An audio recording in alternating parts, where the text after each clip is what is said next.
Stuka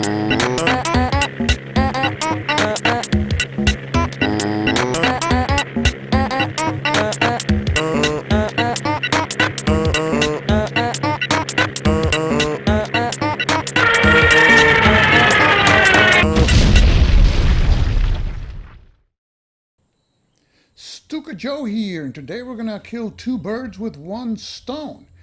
We are going to film using cinematic settings. And of course, cinematic means that we have to move the camera around a little bit. There has to be some movement in order to create that motion blur that you see there. And of course, we're going to shoot a video about war games, and that's going to be this game, The Last 100 Yards.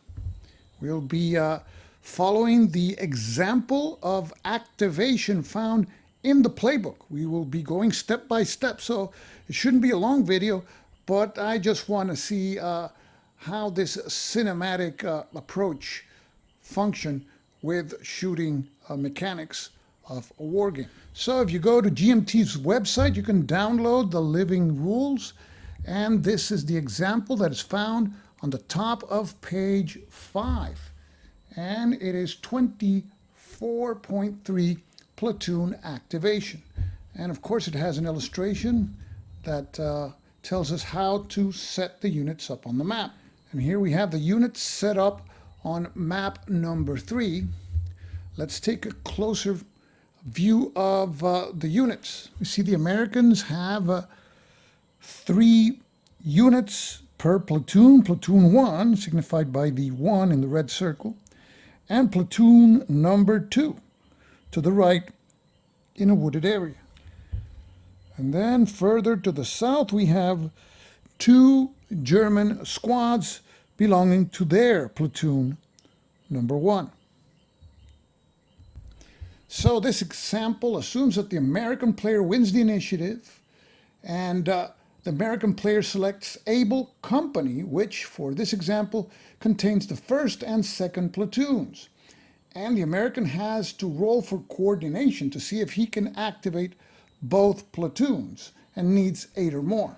And the roll is unsuccessful because it's less than 8.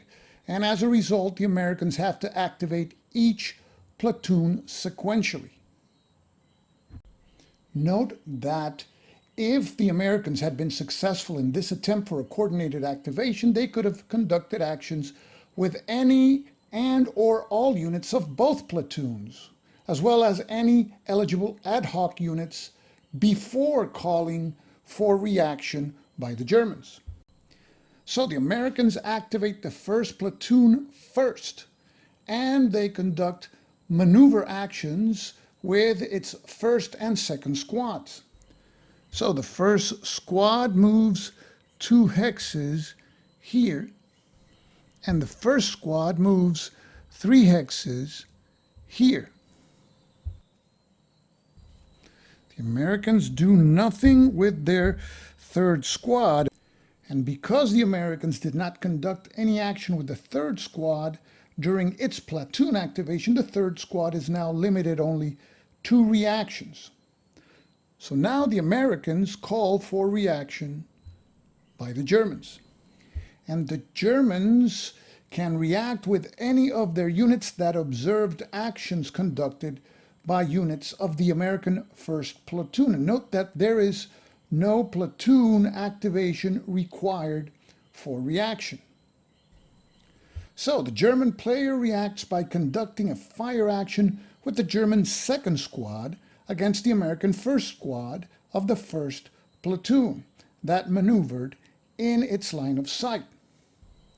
A 2 small arms die roll modifier marker, that is 1 for the small arms value of the unit and 1 for proximity fire, is placed in the hex occupied by the American 1st squad. Now the German player elects not to react with the German 1st squad, anticipating further actions by the Americans' 2nd platoon that has not activated yet. And now the Germans call for reaction from the American player.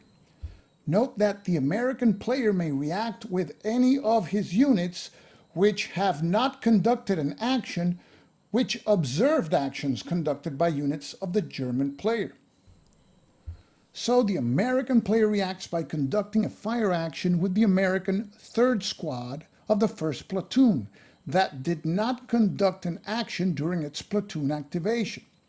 And that platoon now will fire against the German second squad that conducted a fire action in its line of sight. Note, however, that the American third squad of the first platoon could not fire at the German first squad because that German first squad did not conduct an action in its line of sight. A player can only fire at enemy units that conducted actions in their line of sight prior to a call for reaction. Notice also that the American third squad of the second platoon did not observe the German second squad fire. It was not in its line of sight, and therefore it cannot react and remains in hex J4.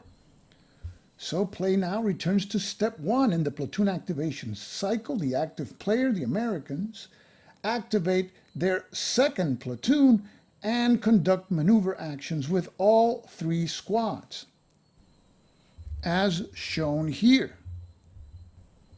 And the Americans now call for reaction from the Germans, and the Germans react by conducting a split fire action against the American first and second squads of the second platoon. A 0 small arms die roll modifier, that is 1 for its small arms value, plus 1 for proximity fire, minus 2 for split fire, is placed in the hex occupied by the American first squad. And a minus 2 small arms die roll marker, that is 1 for the Germans' small arms value, plus 1 for proximity, minus 2 for split fire, minus 2 for the wooden building occupied by the American second squad, is placed in the hex occupied by that American squad. And the German player now calls for reaction from the American player. The American player passes on any further reaction.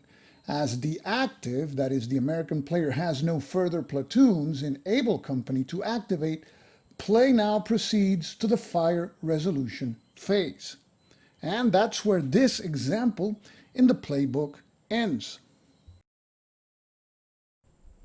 So that's the end of this experiment, this 2 birds and 1 stone video that is supposed to be cinematic, showing you just one brief example that you find in the playbook of the last 100 yards. I also use texts and arrows. I will be filming an extended example of play found in the playbook of the last 100 yards very soon. So let me know if you notice anything cinematic about this video, and maybe this will be something that I'll use in the future. So I hope you enjoyed this short video, and I'll see you in the next one. And this is Stuka Joe signing off for now. Thanks for watching.